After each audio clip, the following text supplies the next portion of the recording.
코로나19로 직격탄을 맞은 기업들에게 각종 지원 대책들이 쏟아지고 있죠.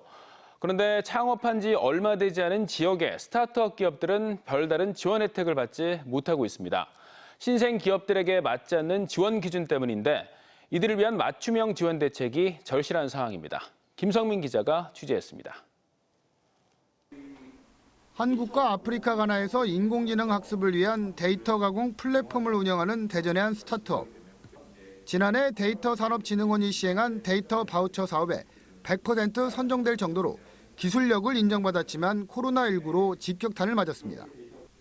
업무상 필수적인 공동 컴퓨터 작업이 어려워진 데다 아프리카 가나는 외출 금지령까지 내려져 직원들이 출근도 못하고 있기 때문입니다.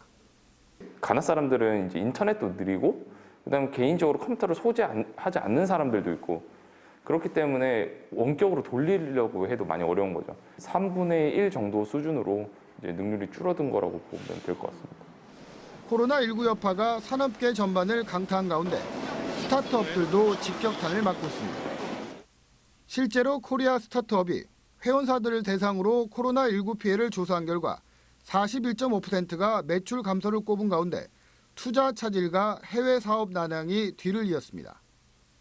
사실상 벼랑 끝으로 내몰리는 상황이지만 정부 지원 혜택을 거의 받지 못하고 있는 겁니다. 특히 중소기업 융자의 경우 코로나19로 감소한 매출을 입증해야 하는데 제품을 개발 중이거나 시제품만 내놓은 스타트업들은 신청조차 할 수 없기 때문입니다. 작년에는 오히려 매출이 아예 빵원이었고 올해 이번 달 매출은 그래도 막 몇십만 원이라도 있단 말이에요. 오히려 늘어났잖아요. 아예 저희는 해당 사항이 또 안 되더라고요.